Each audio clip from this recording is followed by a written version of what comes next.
हम लड़कियों को लड़कों से क्या-क्या सीखना चाहिए? क्या कभी आप लोगों ने इस बात पे गौर फरमाया है?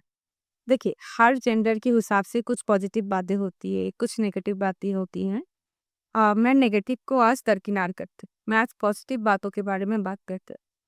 आप लोगों ने कभी भी ये सोच करके देखा है कि एज़ एन फीमेल आपके जो मेल काउंटर पार्ट है, जो आपके फादर है, जो आपके ब्रदर है, जो आपके हस्बैंड है या फिर बॉयफ्रेंड है या फिर जो भी आपके मेल फ्रेंड है, इन लोगों के साथ में अभी कभी बातचीत किया, बातचीत करके आप लोगों को कभी लगा कि आपको क्या सीखना चाहिए? अब आप बोल सकते हैं कि लड़के पैसे कमाते हैं, तो हम पैसे कमाना सीख सकते हैं।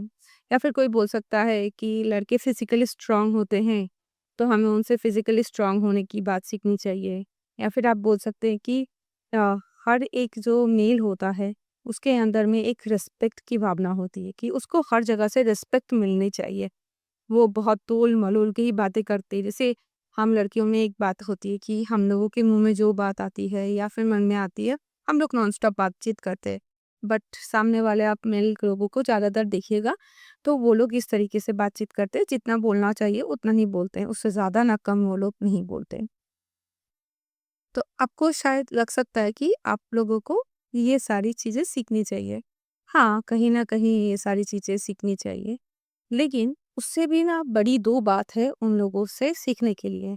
एक बात है ना, हमारे इमोशंस को, हमारे अंदर में जो भी इमोशंस है, उस इमोशंस को कैसे खुद पे हावी ना होकर के डिसीज़न लिया जाए, ये चीज़ हम अपने मेल काउंटर पार्ट से सीख सकते हैं। अगर आप कभी भी गौर किए होंगे, अगर आप अनमैरिड हैं, तो आपके फादर, ब्रदर या फिर अपने आस-पास में अगर आप मैरिड हैं, तो आप एक इंसान के साथ हमेशा रहते हैं। तो उनको भी देख कर के आपने कभी ना कभी ये नोटिस तो ज़रूर किया होगा कि देखिएगा कि अ, कितना भी झगड़ा हो पड़ते रहे ना क्यों, अगर आपके हस्बैंड हैं, वो आपके हस्बैंड सो जाते हैं और आप सोचते रह जाते हैं और आप सो नहीं पाते। ठीक है, लड़ने के बाद में।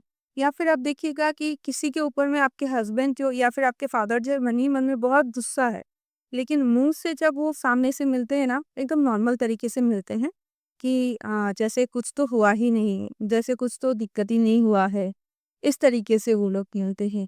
अच्छा, कुछ भी सिचुएशन में ऐसा होता है कि वो अपने इमोशन में ज़्यादा वो खुश नहीं होते। आप देखिएगा बच्चे क्लास में फर्स्ट आए, पापा को आकर के बताए, "पापा, पापा मैं फर्स्ट आया।" तो बाप इस तरीके से जवाब देता है, हाँ ठीक है। वो ज़्यादा खुश नहीं होते, कभी भी वो लोग ज़्यादा दुखी भी नहीं होते किसी भी सिचुएशन में। हाँ ठीक है, कोई बात नहीं है। या फिर वो जब दुखी भी होते हैं तो एक रेगुलेटेड तरीके से अपने इमोशन को बयां करते। ये एक चीज जो है ना, इसको अगर हम बोले अंग्रेजी की भाषा में या फिर आप अगर एथिक्स के भाषा में बोलो या फिर अगर आप साइकोलॉजी की भाषा में बोलो, इसको बोला जाता है इमोशनल वेलबींग या फिर इमोशनल इंटेलिजेंस, जिससे कि हम अपने इमोशंस को जो है वो कंट्रोल करते हैं। नॉट कंट्रोल करते मतलब हम किस तरीके का इमोशन शो करेंगे, वो हमारे हाथ के कंट्रोल में होता है। जैसे मैं दुखी हूँ, लेकिन मैं नहीं चाहती कि सामने वाला इंसान मुझे दुखी समझे या दुखी जाने, तो इसलिए मैं उसके सामने में उस तरीके से ही पेश आऊँगी। या फिर मुझे बहुत ज़्यादा गुस्सा है किसी के ऊपर में, बट किसी तीसरा इंसान जो होगा वो उसके लिए इम्पैक्ट नहीं हो पाएगा। तो जो हमारे मेल काउंटर पार्ट होते हैं, जो हमारे हस्बैंड, फादर या फिर बेटा जो भी होता है, उनके पास में ना इमोशनल वेलबींग होता है, इमोशनल इंटेलिजेंस होता है, जिससे कि वो अपने इमोशंस को कंट्रोल करना जानते हैं कि कहाँ पे कितना इमोशनल होना है, कहाँ पे कितना इमोशंस दिखाना है, वो इस बात को बहुत अच्छे तरीके से समझते हैं। सेकेंड चीज़ ना, एक चीज़ जो हमको और भी बहुत अच्छे से सीख जाना चाहिए उनसे, वो ये बात है कि हम देखिएगा, हम स्त्रियों में, हम औरतों में एक आदत होता है कि हमें गुस्सा आया, जैसे कि आपने कोई काम करने के लिए अपने हस्बैंड से कहा, ठीक है? उन्होंने नहीं किया। आप क्या करेंगे? आप गुस्सा होकर के चिल्ला देंगे 2-4 बार और उसके बाद आप वो काम खुद ही कर लेंगे। देखिए, इससे ना कोई इम्पैक्ट नहीं पड़ता किसी को, क्योंकि जैसे ही आप गुस्सा होने के बाद, चिल्लाने के बाद कर देते हैं, उस सामने वाले इंसान के माइंडसेट में पूरा सेट बैठा हुआ है। ये गुस्सा होगी, चिल्लाएगी एंड उसके बाद खुद ही ये काम कर लेगी। तो उसके पास में एक अच्छा रीज़न है कि ठीक है 2 मिनट, 4 मिनट, 5 मिनट तो सुनना पड़ेगा, ये काम करके क्यों दे? तो वो एक सेफ ज़ोन में है। आपको लगता होगा कि आपके गुस्सा होने से, आपके चिल्लाने से शायद वो नेक्स्ट टाइम से करेगा। नहीं, उसके गुस्सा होने से, उसके चिल्लाने से उसको वो काम वो नेक्स्ट टाइम नहीं कर सकता, क्योंकि उनको एक्चुअली में कोई फ़र्क नहीं पड़ता, क्योंकि वो इतना मेंटली स्टेबल होते हैं कि हाँ, हम सुन लेंगे 10 मिनट के लिए सामने वाले की बात। अगर आप उससे वो काम करवाना चाहते हैं, तो उसको शांति से बुलाइए कि आपको ये काम कहा गया था, आप ये काम आपको करना है बोल कर के। तो उसको पता चलेगा कि नहीं यार, इसको अगर बोलती है कोई काम करके देने के लिए, नहीं करके दे, तो वो काम करने के लिए दोबारा बोलेगी एंड करवा के ही छोड़ेगी। ठीक है? चिल्लाने से, गुस्सा होने से एक आध बार आप सक्सेसफुल हो भी जाएँगी, तो बार-बार नहीं करेंगे। तो ये एक चीज़ है, ठीक। तीसरी बात ये होता है ना कि लड़कों को ना अपने लिए स्टैंड लेना आता है। जैसे अभी आपने सुना होगा बहुत सारा बार में कि कुछ ब्लू ड्रम का केस आ गया, है ना? कुछ लड़कियां जो थी, एक लड़की थी कोई हनीमून पे अपने हस्बैंड को मार डाली। देखिएगा सोशल मीडिया जो है ये सारे न्यूज़ के साथ फ्लडेड है। कोई ना कोई वाइफ जो है वो हस्बैंड के साथ में कुछ ना कुछ गड़बड़ कर रही है, और उसका जो न्यूज़ है उसका वो न्यूज़ न्यूज़पेपर में आ रहा है। पर आपको पता है, नेशनल क्राइम ब्यूरो रिकॉर्ड कहता है पिछले 7 सालों में लगभग 36,000 औरतें, स्त्रियां अपने पति के द्वारा मारी गई।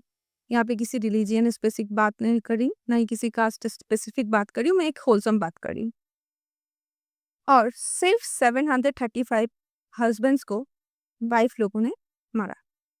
तो अगर आप परसेंटेज भी निकालते हैं ना, तो वो परसेंटेज, अगर आप मेल फीमेल परसेंटेज निकालते हैं ना, तो वो परसेंटेज सिर्फ 2% के बराबर होता है।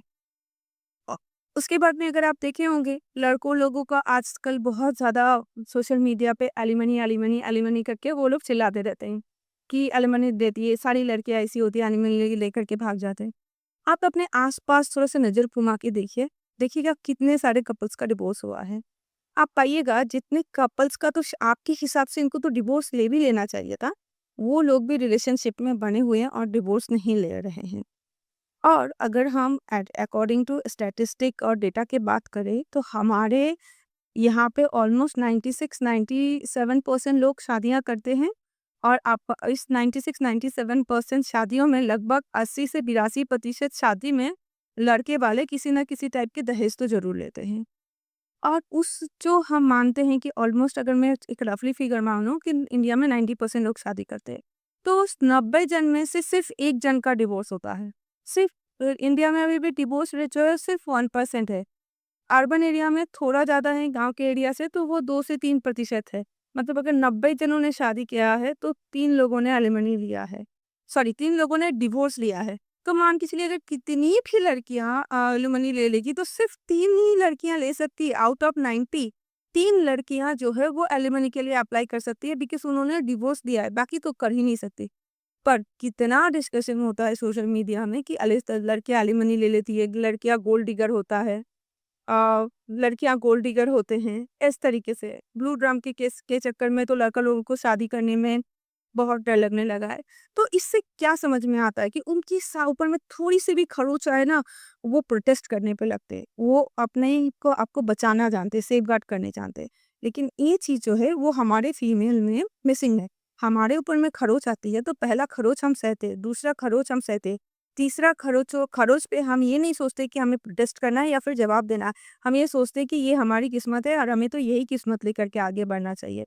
तो हम ना इस चीज़ को समझ नहीं पाते कि नहीं, हमको प्रोटेस्ट करना है। हमें पहला खरोच, दूसरा खरोच, तीसरा खरोच कुछ बर्दाश्त नहीं करना है। अगर हमारे साथ कुछ गलत हो रहा है, हमें फर्स्ट इंस्टेंट पे आवाज़ उठानी है। अगर इंसान या सामने वाला इंसान अपना है, सुधरा तो सुधरा, नहीं सुधरा तो छोड़ो, आगे बढ़ो। आपने देखा होगा कि हम लोगों को हमेशा ऐसा लगता है कि हम लोग एडजस्ट करते रहते हैं, एडजस्ट करते रहते हैं, एडजस्ट कर लेते हैं कि इस उम्मीद में कि हाँ, शायद सामने वाला इंसान जो है तो धीरे-धीरे समझने लगेगा, समझने लगेगा, समझने लगेगा। सच बात तो ये है कि बिना समझाए कोई नहीं समझता है, और कुछ लोग जो होते हैं ज़्यादा समझते हैं। तो वो ज़्यादा समझदार लोगों को आप कभी समझा ही नहीं सकते, किसी भी तरीके से समझा ही नहीं सकते। तो एज़ एन फीमेल आपको ये चीज़ सीख लेना चाहिए एक लड़के से कि आपके ऊपर में एक, आपके पास में एक इमोशनल इंटेलिजेंस हो कि आपके इमोशन लोग के कोई ना खेल पाए। आपको कब गुस्सा करना है, आपको कब रोना है, आपको कोई हँसना है, कोई भी मेल रेगुलेट नहीं करना पाए। चाहे वो आपके फादर हो, ब्रदर हो, हस्बैंड हो, कोई को भी होना क्यों। सेकंड चीज़ जो है कि सिर्फ़ चिल्ला कर के वही काम रिपीट कर लेने में कोई वो ये नहीं है। अगर आप कोई काम नहीं करना चाहते, शांति से बैठिए, उस सामने वाले इंसान से वो काम करवाइए, देन उसको लेट गो करिए। तीसरी चीज़ होती है तो अपने लिए स्टैंड लेना सीखिए। एक पहले इंस्टेंट में आपको स्टैंड लेना पड़ेगा। सही को सही और गलत को गलत करना पड़ेगा। ये जो पैसे कमाने वाली इक्वालिटी है, ये जो सम्मान कमाने वाली इक्वालिटी है, देखिए ये रेस्ट कर सकता है। ये आप मतलब क्या बोले कुछ चीज़ें जो है ना वो धीरे-धीरे भी हो तो चलेगा। तो फिर ये सारी चीज़ें आपके आपके मेल काउंटर पार्ट से आपके फादर को, ब्रदर को, हस्बैंड को नोटिस करते-करते आपको सीख लेना चाहिए। चलते हैं, फिर मिलेंगे।